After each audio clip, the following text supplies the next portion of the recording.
Okay, so this is our second time recording our discussion. We're really happy about Yay. it. Okay, so we're just gonna try and go over what we went over last time, and it probably won't be as long. But here we go. So, globalization. How do you feel about that? I feel that it is necessary. It's not something that we can really get around in today's world, just because of different resources in different countries and the ease of it nowadays with technology. Um, I think there's a good and a bad side to it. Um, it does definitely give people jobs in smaller countries, but it also takes away jobs in countries like ours. Um, but I do feel like it's part of today's society and it's going to continue to grow. Yeah, I agree, and I think that's kind of what I talked about a little bit last time too. Is just that there's not really any escaping it, and I mean, even if there was, I'm not sure it's something we'd want to. I mean, hopefully as globalization becomes more of a thing or more outsourcing, whatever, and jobs are taken away from people. I know in class we talked a little bit about how, when people are desperate, they become the most creative and they have the most ingenuity about certain things. So hopefully that will just cause, revolution or maybe even a sort of evolution in how our world progresses, I guess. It'll be interesting to see. Okay, millennial development goals and our thoughts on how appropriate and successful they have been, and thoughts for the future. There you Sure. go. Well, as I looked over most of the goals, they were obviously good goals to have, especially for smaller countries like Suriname, to improve the welfare and health of the children, and also improve the quality of living for um, adults and for all families.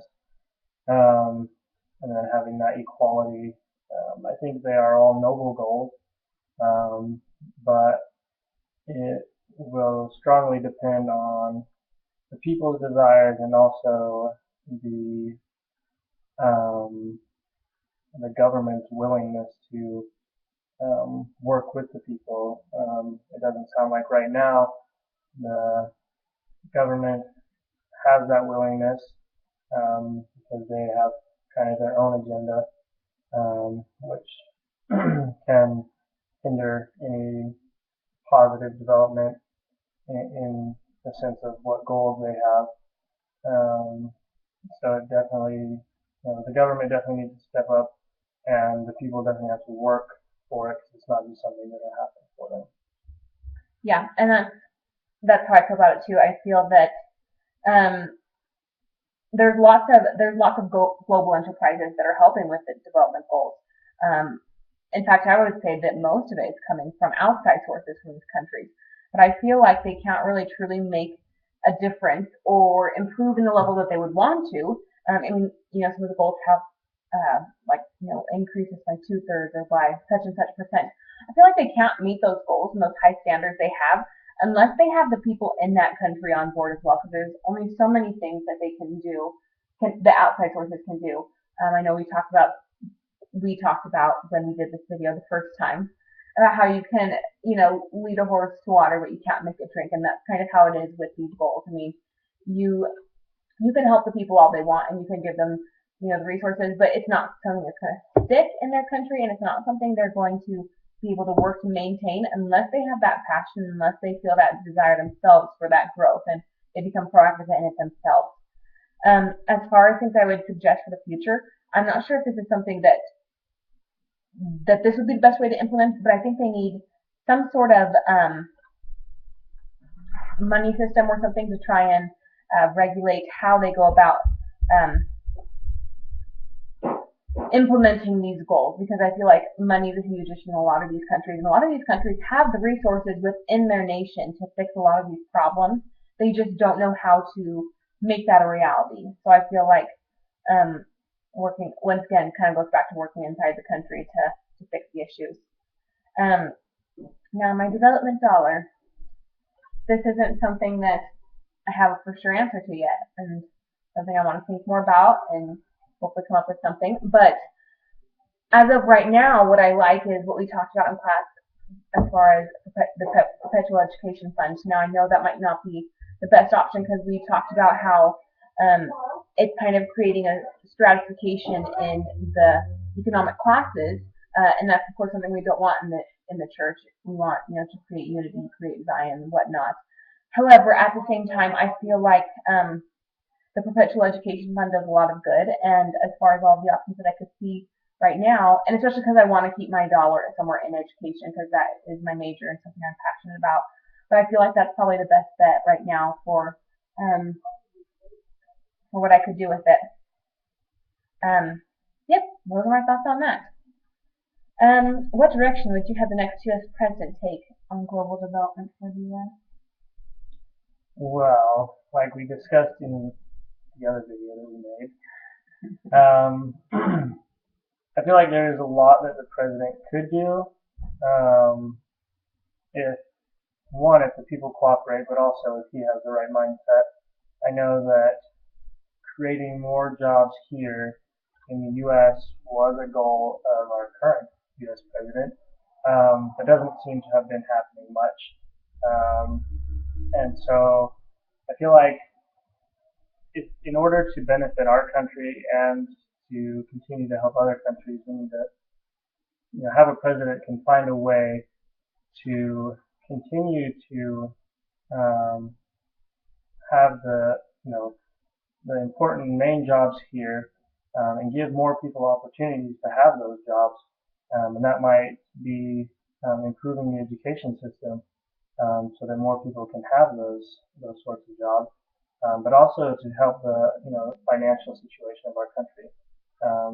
The people that immigrate here from Mexico or wherever that are willing to work for $5 an hour, you won't find those people in the United States because one, you can't live off of that with a family or even maybe by yourself, but also most Americans aren't willing to do that.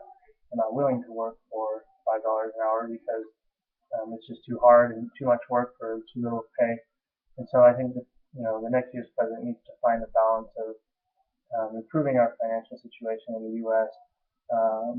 And allowing, or I guess improving the education system so that more people can have better jobs and we don't have to worry about other countries taking over our jobs. Yeah, and the thought that I had is on the um, level of global development, we've kind of been talking about how we're now at a 3.0 level. So I'm not sure how much there is that the president can do because a lot of it is person to person. I mean, if it was up to the president, it would be more like a 1.0, a little bit of a 2.0 level that we'd be at, where nations are interacting with nations or corporations with corporations.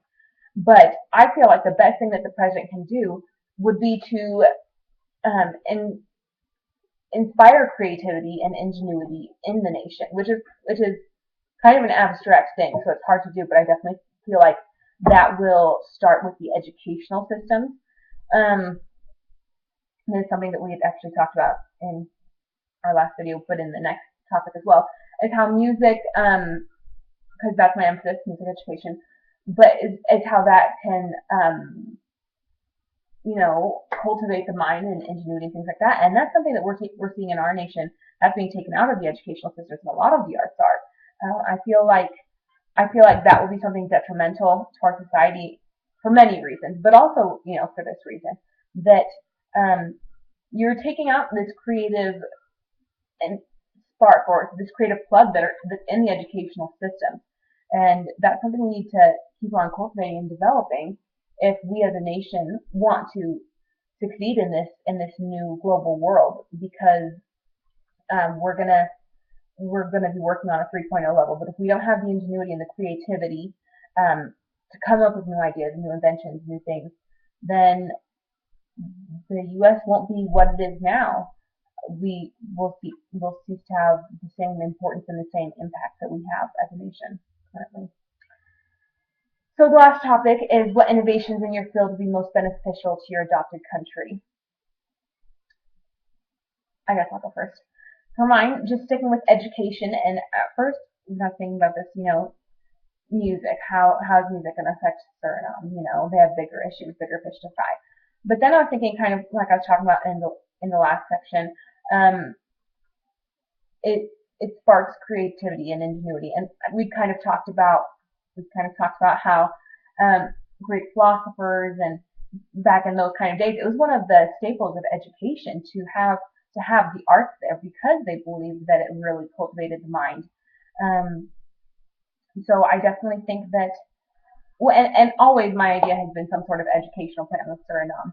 And I feel like, adding music into there or adding the arts incorporating that into whatever educational plan is put there is definitely going to be a win for them because it will help people in that nation be able to put themselves on the 3.0 flat world globalization plane, I guess. So those are my thoughts with that. I guess in my field of psychology, we were talking about how, I guess, a psychological approach could help people understand the deeper issues of the country, and when we can understand the deeper issues, we can understand how to resolve them, and how to make best changes for the people and for the country overall. And I believe that finding out that psychological aspect, of the people and of the government, and how they feel about everything, their lives, their economic class, and things like that. You can really find out a lot about what they really think, even if they don't say it. You can see it in how they react to certain questions or certain topics. And so, applying psychology into this could really benefit of helping find those deeper issues to resolve in the country. Awesome. Well, shorter than last time, but there's our discussion. Hopefully it was still good. The end.